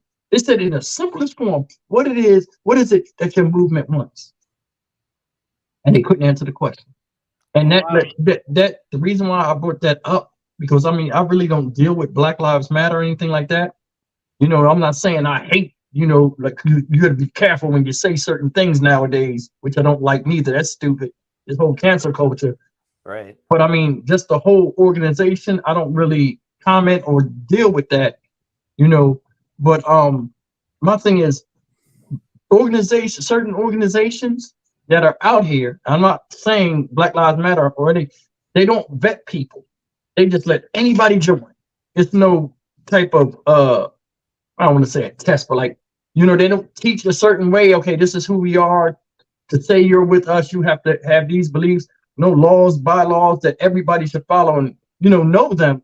It's just like, okay, you're Black or you're white, you can be a part of this, or you understand what I'm saying? It's no vetting process. So Right. when you get people that are, that's how we end up with like Kyle Rittenhouse, like randomly encountering 3 guys, all of which were criminals. Yeah, it's like then when these people get in front of camera, they don't even know. They make themselves look silly, and they thus make the organization look bad, and it gets a bad rep. I don't see how anybody hasn't figured that out yet. Unless you are able to speak, you should not be saying nothing, because you don't know what kind of questions you're going to be hit at any time, and you represent something bigger than yourself. Nobody sees that. Guys, listen, I got to cook. I'm sorry, I got a family, I got to cook. I got to do this. I didn't know it was going to run over this long. Guys, I appreciate you having me on the show. Johnnie Walker, anytime you want me on here, just let me know. We'll work something out in the future. I am busy. I got a company I'm running, and I do my YouTube thing. But I appreciate you guys. I been really think we need to special. hook up with Strategic Eyes on the show. Oh, no problem. Yeah, No problem. that'd be Talk about anything you want. All right. I would totally All right. tune into Take that. care. You guys have a good night, man. Appreciate you coming on. I was about to do my moniker. As always, like, comment, share, and subscribe. Stock Market Steve or YouTube channel, Dynamic Reason. But I forgot I was shooting the video. You guys I'm be gonna make good. sure that they have your channel information. Yeah, it's called Dynamic Reason. Stock Market Steve is my new channel I just started, but they can support both. Oh, here it goes. Right there. Right. Yes. You guys be good, okay? It was nice All meeting right, take care. And Thank you. We'll do it again. Thank you. All right. Go and watch his channel. Got a lot of really great stuff, and he has a lot of it too. He's got a lot of videos. But I'll tell you my solutions. And solutions, I don't know how far it'll get us there. Number one, we need a good handle on how bad the situation is. I am sick and tired of bad statistics getting thrown out. Isolated incidences being cast off as the norm. If there is an issue with policing, let's find out exactly how bad is it. In my opinion, well, there's 2 facets to it. One is policing. Let's just call it police brutality. Okay, is police brutality a big issue? It's an issue. Is it a big one? I don't know. We need to find out. Number 2 is police brutality a race thing? In my opinion, no. And I don't think the statistics bear it out. However, we would need to take a really honest look at that situation. The problem we have is that none of our normal outlets for information are with us anymore. We used to be able to bank on, for example, labor statistics, or I should say criminal justice statistics being done by professors. Can't do it anymore because they are so ingrained into pushing the narrative that when they get results that are not favorable to their viewpoint, they put them in the file drawer, right? Which is why they call it the file drawer effect.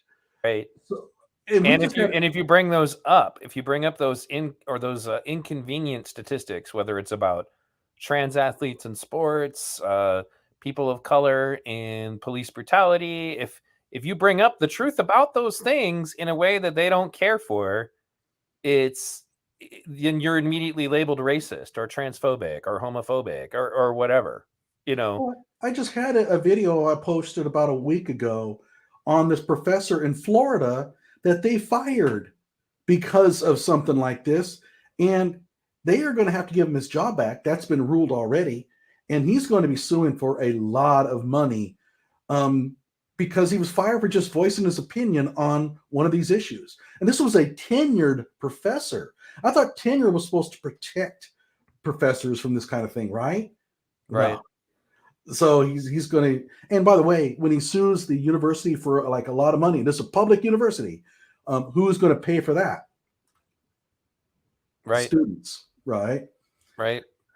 So there is that issue, that we don't have. Oh, by the way, on that same front, Physics Magazine just came out with a, let's say, a very woke article talking about these issues based on research performed by some other university that was posted in X-Archive. In other words, it was not peer-reviewed.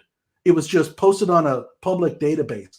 They took it and wrote a Physics Magazine editorial on it. So you don't even have to have your stuff peer-reviewed anymore. And this is physics. So forget peer review. It doesn't matter as long as it tells the story we want to hear. It's fine. And by the way, I was going to do a show on that one because I know me science, and they broke every rule in the book in this this research that was posted. If I'm a referee, there's no way that I'm letting that one go because I read the statistics. I read the original report, but that's what's happened. Our traditional institutions that we used to be able to rely on are so crippled by the this is called it wokeism. Mm-hmm. That they're afraid to actually come out and tell the truth. And when you go to a conference now, for example, I go to electrical engineering conferences once in a while. It's dominated by leftist, let's say, social issues. Whereas before, 20 years ago, it was all about engineering. And that's what's happened. And I think what bothers me the most as somebody who comes from the left about this is that the endless obsession is about a whole bunch of stuff that isn't even really going to help anyone. Like in comparison to why can't we have a conversation about healthcare? Like, and I know that you're a conservative, so you're going to have a different perspective. My point is this: I think healthcare is considerably more immediate of a concern than whether or not we're using somebody's pronouns. You know, like, but to go back to what you said earlier about we have to have a clear perspective on this. I did a video, that's actually one of the videos that got Strategic Eyes and I talking. I did a video specifically called The Truth About Police Shootings. And I go over the statistics and I go over the fact that the rhetoric surrounding the issue would lead you to believe, literally they use words like genocide.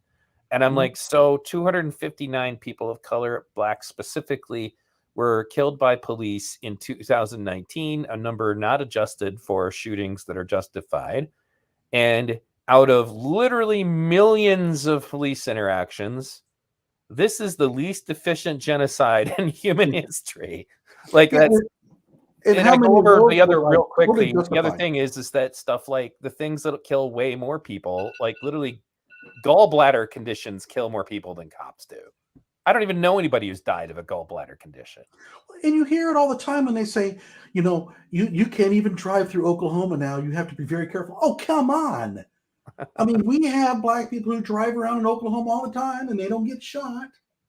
You know, so there's this fear mongering that's made it to sound as if, well, if you get pulled over, they're going to kill you, so you'd better run. Oh, that's an excellent method to use when you get pulled over. Or get them really hyped up and angry, which is a fantastic way to tell a cop that maybe you are a threat. Right. If you are belligerent, that is a great way to get the cop to think to himself, uh-oh, you know, does this guy have a gun in his, you know, in his glove compartment or something? It's like literally everything that their activism is doing is leading to creating environments where more problems are going to happen. In particular, like this attitude that I've noticed is when now there's this pervasive issue that people just seem to think it's optional.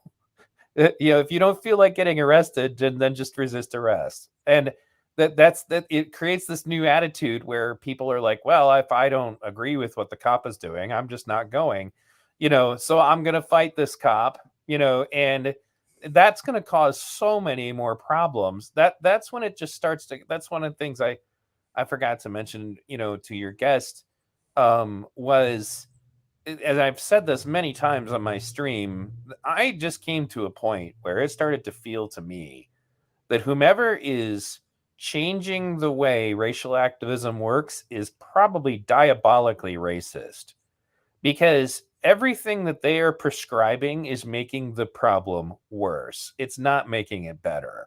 Burn down your own communities. Well, that's a great way to increase poverty, raise unemployment, obviously increases crime, which will in turn lead to still more police shootings.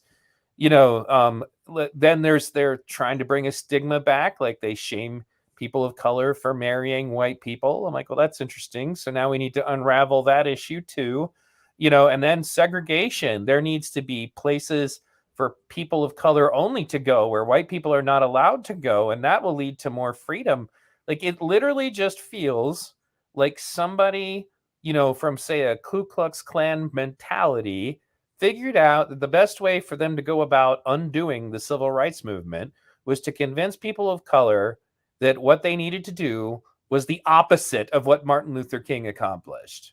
I'll tell you what it is. Go ahead. I'll tell you what it is. It's the same thing with the anti-fascist movement, the Antifa. Oh, yeah. They look at their enemy, and let's say their enemy is like, you know, the brown shirts. And of course, they hate the brown shirts. But then they think, but damn, they really knew how to take control of the situation. They knew how to, you know, take power. And they realize that whatever it was the brown shirts were doing is very effective. And so they want to do it. And it's the same thing with the whole Ku Klux Klan thing. They may hate the Klan, but they look at what the Klan and think, damn, I wish I could do that. I wish that I was in that position to where I could burn a cross on somebody else's lawn and get away with it. And so now they're trying to basically set the way for that to happen. They I don't say respect, but they realize the power of that which they hate, and they want to emulate it. How's that? Well, right. And well, in addition to the fact that I mean, when you get really deep into what it is that those people believe, and it's actually kind of strange because I talk to leftists who are like our age, and they're all kind of scratching their head going, what the hell are they thinking? Like, you know, like, why would you be walking around with a Mao and Stalin flag? Because there are Antifa members who do that, right? You know, like, that's not, it's like that you're going to, it basically, that's why I said, why can't we have a conversation about healthcare? What I noticed happened when all of this nonsense goes down is that the new face of the left is not Bernie Sanders suggesting that maybe we should give kids free college. You might disagree about free college, but that's a hell of a lot like more reasonable of a problem to have than, well, maybe we should just set all the criminals free on the streets. You know, like that's the issue that the left wants to talk about, that this is the hill. And eventually becomes a situation where any momentum that Bernie got gets destroyed by this kind of nonsense. And then, so now I know Democrats, for example. I mean, what was it? There was a southern state that flipped. I remember and it was over the wokeness in schools stuff. Like, we're going to brainwash your kids. We don't care how you feel about it. That turned a bunch of Democrats against their own party in that election. Mhm. Because it's not actually just a conservative thing to be concerned about that. I have a guy in my Discord because, again, all opinions are welcome as long as they conduct themselves accordingly, who openly just states that he absolutely believes that, children should be indoctrinated with leftist ideology and that parents shouldn't have any say in it whatsoever. And I'm like, well, I'm here to tell you, buddy, you're going to have me as an opponent for that too, because no, you're not indoctrinating my kids, and you're not going to indoctrinate anyone else's kids either. But my point is that these are losing positions. None of this stuff is good. And you're starting to see it. Like, I don't know if you paid attention to what's going on with the Young Turks, but Anna Kasparian is arguing with Cenk Uygur a lot right now because, and the funny thing is that she's saying a lot of stuff that I've been saying. I'm like, you guys are just stupid. The stuff you're pushing is not popular. It's not important. It's not going to improve anyone's lives. Like, she came out in the open and said, "Don't call me a birthing person." Are you familiar with this story? I did hear the meme on that one. Yeah, she just came out on her Twitter and said, wasn't holding back. Like, look, I'm not going to be a birthing person. I'm a woman. You don't reduce, who I am down to my sexual organs. Like, that was a statement that's like, you would consider that a conservative statement. Yeah. So I was thinking old Okie would be saying something like that. Oh, that's that. Beth, yeah, she's that birthing person. Well, right. And that's why that's the funny thing, though, is this. So you end up in this situation where the woke left will catapult you all the way to the far right somehow. Somehow I'm far right. Somehow Brett Weinstein is far right. Somehow Glenn Greenwald is far right. And those guys all including me, all favor free college. They all favor Medicare for all. How can you square that? Like, what am I going to run Republican?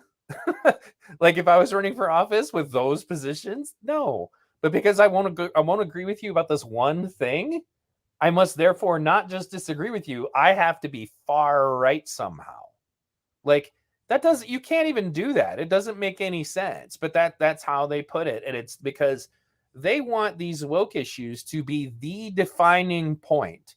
And like, everything else to them seems to be like window dressing. That's why they're not talking about Medicare for all. They're not talking about free college. They're not talking about having programs like they do in Denmark. They're not even really talking about minimum wage or UBI or anything that would actually improve anyone's life. And more importantly, and this is what we kind of figured out when they broke up Occupy with this woke nonsense, was that it drew attention away from problems that both the right and the left could acknowledge. And that is that capitalism doesn't function if you have a 1% parasite class that's sucking the life out of it any more than, it doesn't mean go become communist, but you also can't have, untouchable businessmen who do things like shut down all the factories in Detroit and Flint and ship all the jobs overseas to slave labor. That destroyed our local economy. And the problem is that the conservative media will then instead focus attention on, say, I don't know, welfare moms or something, as if the conservative blue collar right wingers would be so much better off, like as if it would make your life better if we didn't have welfare queens. Don't talk about the jobs. Don't talk about the jobs we just sent overseas. Another good one would be, have you noticed that this is an interesting point? I'll ask you what you think about this. Have you ever noticed that we talk so much about illegal immigrants, but we never talk about the people who employ them? Wouldn't it be so much easier just to round up these super wealthy people who employ illegal immigrants than it would to build a wall? Because it's not very many people and the information is available there are two different branches of the government that could share information, like not branches, but different divisions of the government, particularly because a lot of illegal immigrants use social security numbers that don't belong to them. It wouldn't be that hard to track down these employers, but there's no conversations about that. Instead, we're going to build a wall. So the focus is on desperate people coming from other countries. And I want to be clear, I'm not an open borders guy. I do want to see, legitimate, immigration, in a way that's handled correctly. The funny thing is that used to be Bernie Sanders' public position too, I might add. But what do you think about that? Why is it that we never talk about the employers of illegal immigrants? Instead, we just talk about the illegal immigrants themselves. Well, I mean, obviously, we normally don't want to go after those people because they're not the ideal target, right? They're not the image of the target that we want. I've always said that we could solve this problem by just simply doing 6-month visas, letting immigrants to come into the country, work for 6 months, make some money, go back, come back another 6 months later, make some money, and we bring them in by the season. If they commit crimes, they don't get to come back anymore. And we used to actually have something like that back, like it was 1940s. And the trouble is that if you propose something like that, you got both sides hating you because both sides want you to, basically adopt their hard, extreme positions. They're always looking for litmus tests. They want a litmus test. And you're right about the whole woke thing is that ultimately what they care about is giving you that litmus question to see how you answer it. Do you believe, for example, that transgender should be able to compete with women? And you better have the right answer for them. And that's all they care about. They don't care about, tax cuts or Social Security or anything like that. It's all about the social issues because in their mind, that's how they define you. They want to determine whether you're a good person or a bad person. And you can't really do that with things like tax cuts and water rates, right? But if you can get the person admitting that he's pro this or pro that, then you can label them. And that's the reason why I think that they want to talk about these other issues so much. It's because they think that by getting you to admit whether you want, for example, transgenders in sports, they can find out what you're really like, what you're really about. And ultimately, it's designed to label you so that they can attack you. Well, it also is kind of it's almost a litmus test of power. Like they want to have a certain degree of social power. Glenn Greenwald just made this point because he's actually a gay man.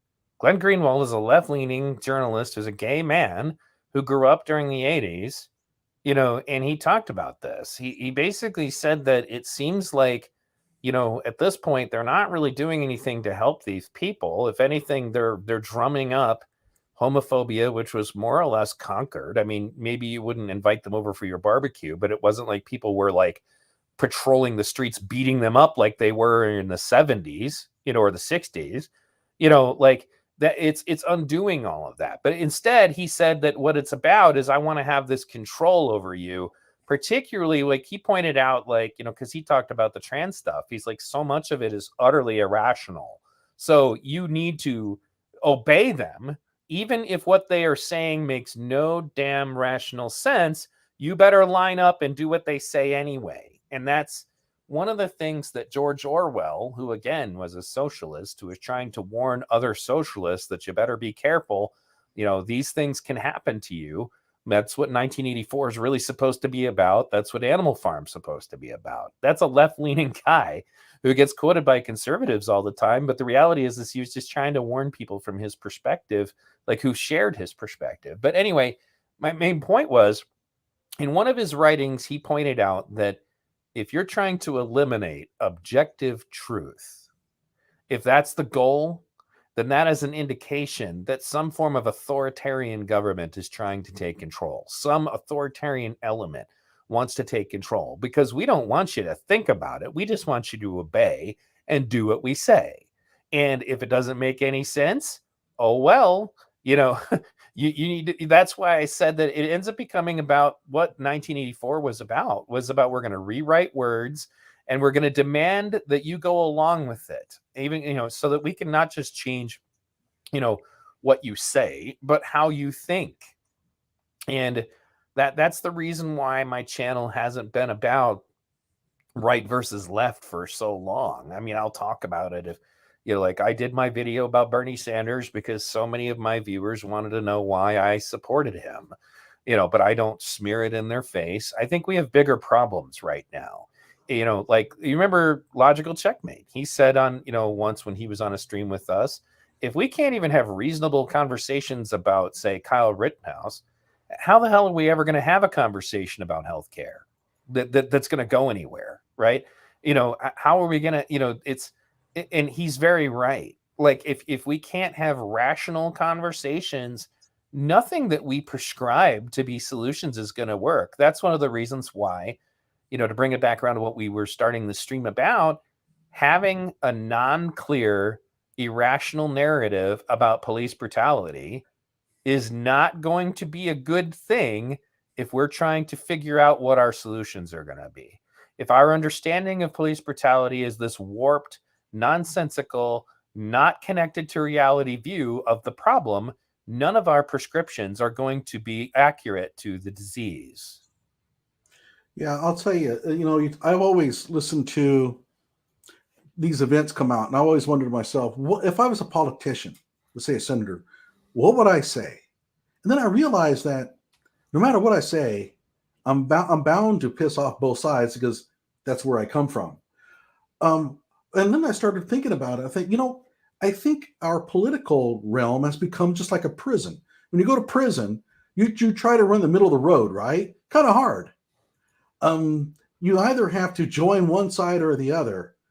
And I think the same thing is happening in our political chambers.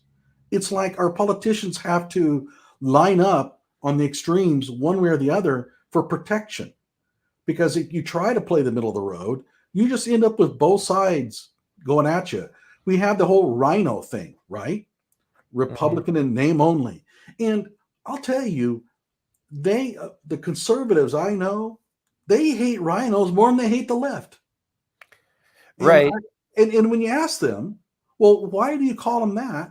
It's always over some piddly issue where they didn't line up, to exactly the way they wanted. And it's like, look, if I'm a politician, I'm just going to have to agree with the opposite side once in a while, because not everything that the opposite party offers is going to be bad. They'll come up with some good ideas. But in today's realm, you can't agree with any of it. You have to, as soon as you agree with the opposition on anything, you get labeled, and now you get called rhino. I don't know what they call the left side of that. I mean, there's an alternative there, but once you get labeled there, you will no longer have protection. Well, don't forget, in addition to that there are elements. This is something that I've been trying to tell my conservative viewers for a while. Like, for example, when we talk about most Republicans I know admit that Bernie Sanders got screwed in 2016 and 2020. And they usually say that's just the corruption of the Democratic Party. I'm like, well, don't think that the Republican Party is incapable of doing this. Let me tell you a story about a guy named Ron Paul. Libertarian, anti-war Ron Paul. They went out of their way to be sure he got kicked out of debates as fast as they could because he was saying dangerous things like maybe Iraq wasn't such a good idea. And what concerns me now is that there is a movement within the Republican Party to try to bring back the neoconservative, pro-torture, pro-war, pro-Patriot Act Republicans. We don't need them back. And the thing that's messed up is that, in my opinion, if I had to pick between MAGA Republicans and neoconservatives, I'll take MAGA Republicans every time. They are way less of a threat than people who are willing to lie, to get us into wars and kill hundreds of thousands or millions of people. But, the anti-war movement became unsexy. Nobody cares about it anymore. It's starting to change now that Ukraine is going on because people are drawing some parallels. but like, have you thought about that? Like, the fact that, like, for example, Liz Cheney, and it's not just the Republicans. Well, in fact, I wouldn't even say the Republicans are really on her side, but like the left is kissing her butt.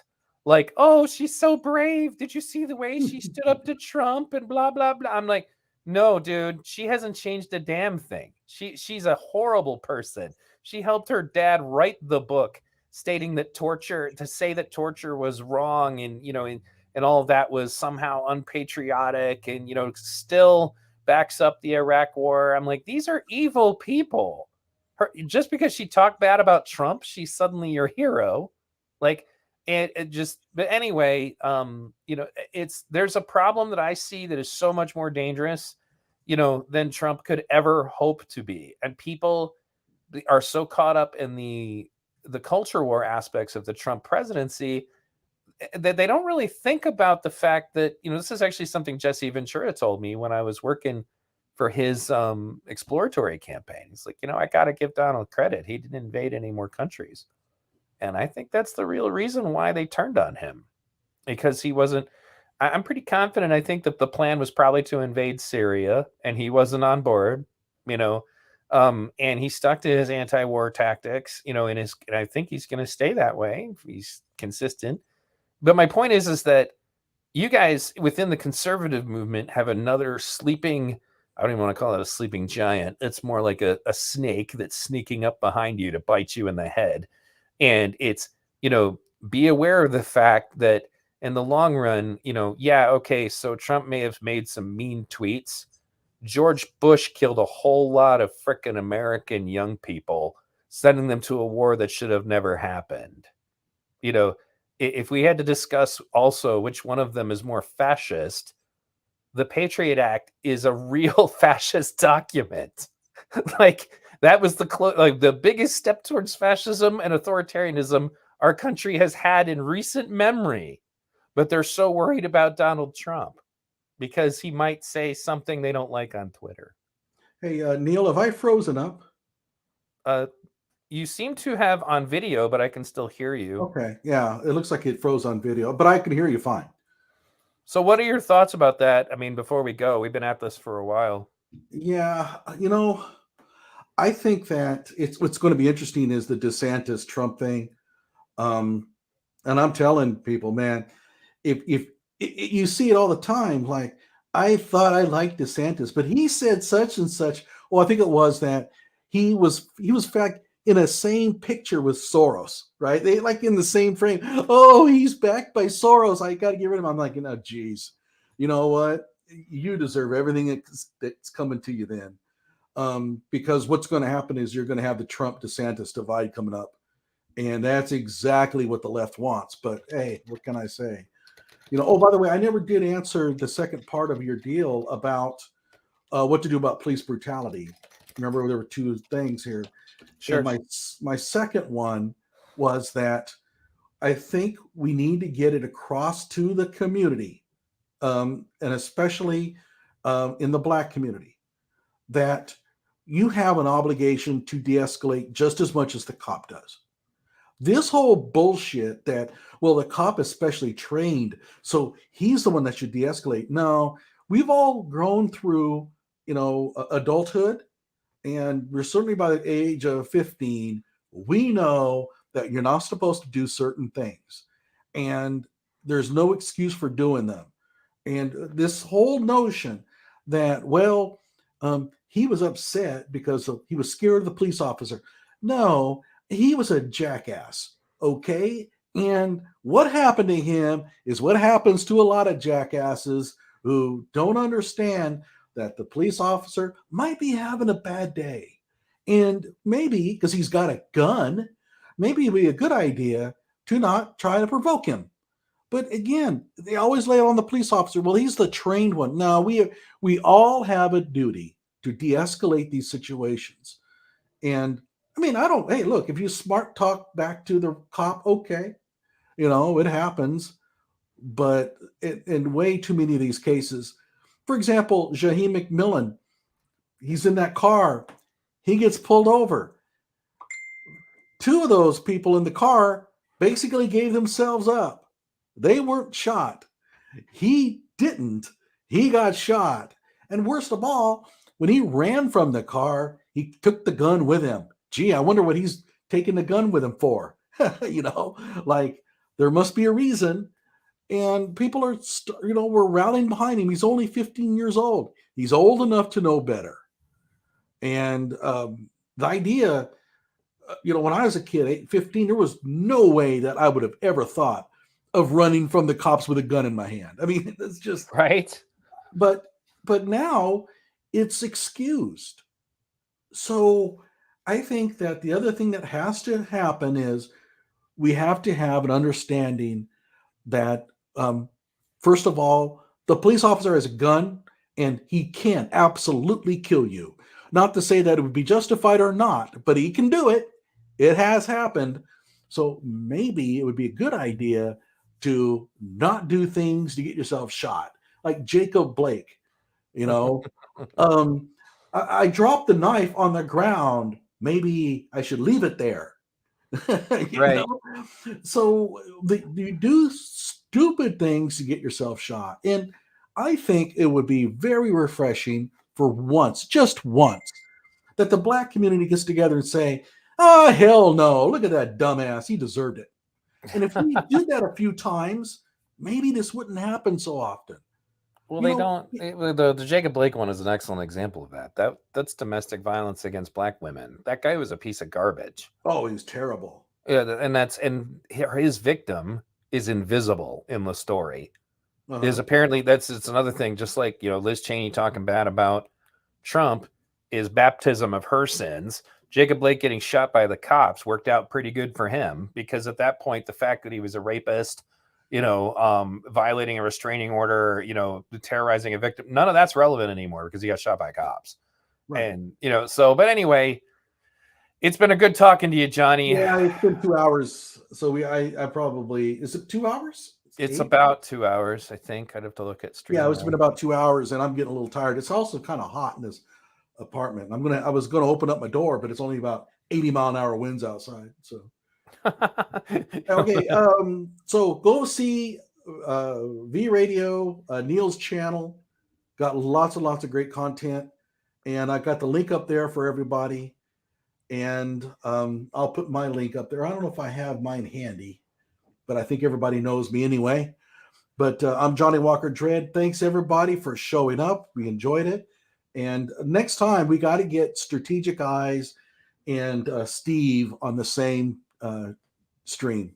Yeah, I really like Steve. He was really cool. The funny thing is I thought this was going to be more of an adversarial conversation, but I'm not going to argue that the Tyree Nichols case was wow. That was like, I'm over here watching them stomp him in the head and stuff. I'm like, holy crap, this was so bad. I was like, this is probably some of the worst that's like some of the worst police brutality I've seen since Rodney King. I was like, Jesus, they're soccer kicking him. Like, that's felonious assault. Like, as soon as you do that in a real fight, you go up to a whole other level of crime. I was astonished. And I know we're ending it, but the last thought I would say is, you would think one of them would say, oh man, okay, look, I think I'm getting myself in a lot of trouble here. They just kept going. They just kept going. That's, at least the Rodney King cops didn't realize they were being filmed. At this point, you got to assume you're being filmed. Did any of them have dash cams or body cams? Just Preston. The others had theirs off. I can't even imagine. Anyway, before we get into it again, thank you very much, man, for having me on again. It's always great. We enjoyed it. Let's do it again. Yeah, for sure. And I'm actually working on. I'm trying to get David Thibodeau. He had agreed to come on to talk to me about what happened at Waco. And then he had to take a break. But now that there's a new Waco documentary out, he may be too busy. But other than that, I'm still working on a lot of different content.